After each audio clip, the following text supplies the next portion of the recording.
We start off today with one of my favorite genres of music, shoegaze and dream pop. This style of music was made popular in the 1980s and 90s. Shoegaze gets its name because of how the musicians would always be looking down at their feet at their effects pedals while performing, hence the name shoegaze. I love the wall of noise that mixes perfectly with the layers of ethereal melodies and echoes that can fill the environment. All this combines to create music with some of the most complex and layered sounds. It's often described as a wall of sound. Cocteau Twins, Slowdive, and Julie Cruz are just a few of the musicians who have inspired and influenced countless artists since its inception in the 1980s. We start today's episode here because there is a place where these types of sounds are heard in nature with no clear point of origin. Brew some coffee, pull up a chair, and open your mind. This week on Science vs. Conspiracy, we will be listening to the mysterious sounds of Yellowstone National Park over coffee. In the vast open areas surrounded by lush forests and home to a wide variety of wildlife, and its hydrothermal features such as the famous geyser, Old Faithful, there's a place inside Yellowstone National Park where the haunting melodies with similar tones and textures to dream pop and shoegaze can be heard resonating throughout the landscape by its visitors. The whomps and whooshes and woos can be heard echoing in the area surrounding Yellowstone Lake. The strange sounds can be heard throughout the year, yet the sound's origin remains a mystery. If you're lucky, you can sit by the shore and listen for the hum. But where does this hum originate? Before we go any further, let's have a listen to the hum.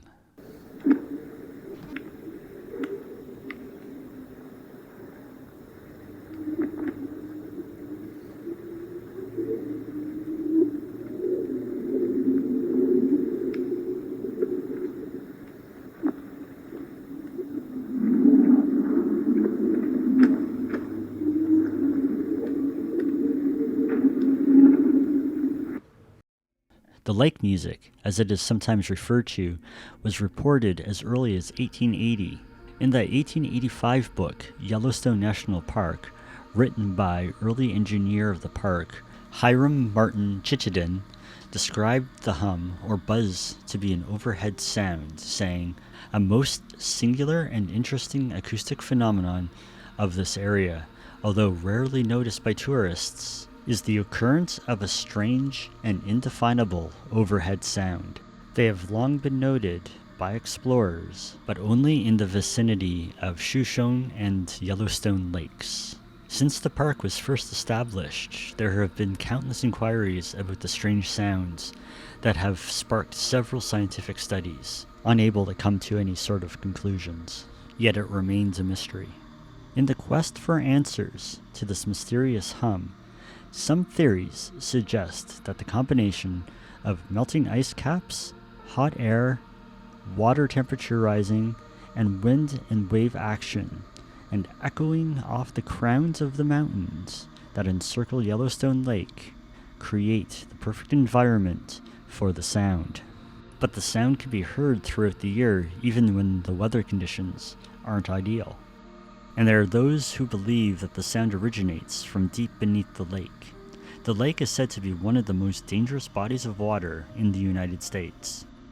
Yellowstone Lake is 450 feet deep in places, encompassing 136 square miles with a steady temperature of 43 degrees Fahrenheit all year round. 5-foot waves are not uncommon in the area, making it less than ideal for swimming or canoeing. Others have traced the origins to a more mystical, elusive creature that has yet to be officially recognized by the scientific community.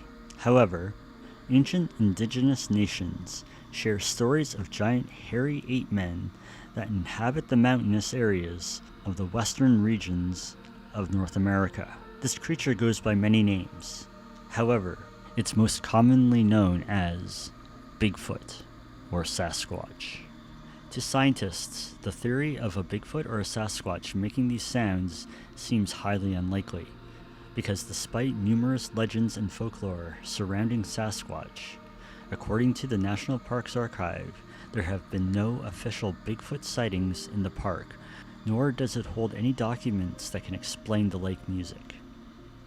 The Yellowstone Archives does hold the letters to and replies from the Chief Ranger to curious people around the world, with questions ranging from the mundane to the unusual. Although there hasn't been any official reports of Bigfoot sightings in the park, there have been numerous reports over the years of eyewitness encounters with the mysterious creature that can't be explained.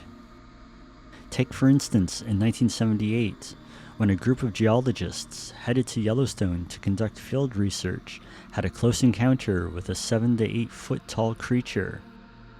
According to a local radio station in Wyoming, 95.5 My Country FM, in 2002, a family of 4 were on a trip to Yellowstone National Park in search of bighorn sheep. Instead, what they found was an 8 to 10 foot humanoid creature on the ridge near Mount Washburn. In 2014, a research group led by Oxford University geneticist Brian Syke conducted a series of genetic tests on some of the unidentified hair samples people claim were from Bigfoot. Unfortunately, the tests came back belonging to bears and other known animals. In 2015, a video popped up on YouTube from user Mary Greeley. The video appears to capture 4 unknown creatures walking in the woods near a pack of bisons, close to the Old Faithful geyser. The video was quickly dismissed as being fake due to the awkwardness of the creature's movement, and 3 of the creatures seemingly disappeared after going behind one of the trees. So if the sound isn't coming from any known animal such as a Sasquatch or unique weather conditions, what could it be?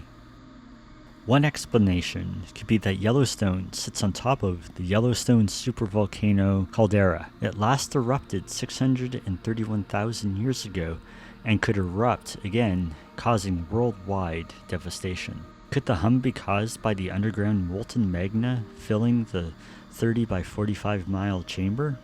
However, the chamber under Yellowstone is only about 5 to 15% molten. Because of the low volume of molten material, scientists are skeptical that an eruption is imminent. Some have linked the hum to the strange boom sounds heard around the world. To this day, these booming sounds can't be easily explained. Most of the theories have been linked to earthquakes or passing trains producing the noise. There are no trains in the vicinity of Yellowstone Lake. That leaves something subterranean, such as an earthquake or magma filling the chamber beneath the caldera. The eerie yet beautiful rhythm of the hum could in fact turn out to be something far more sinister if this theory is true. If the Yellowstone supervolcano were to erupt, it wouldn't just erupt, it would explode with the force of an 875,000 megaton explosion. The shockwave would kill 90,000 people almost instantly. To put this in some sort of perspective, the bomb dropped on Hiroshima was only 16 kilotons of power. So this is an enormous amount of power.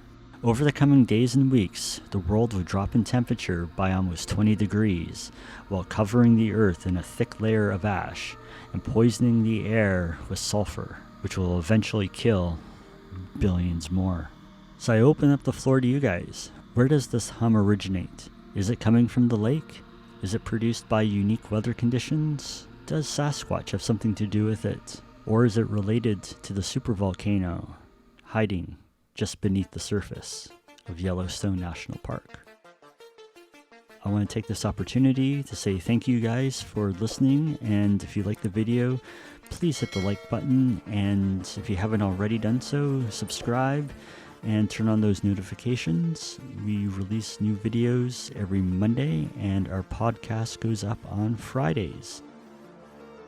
So that's it for this week.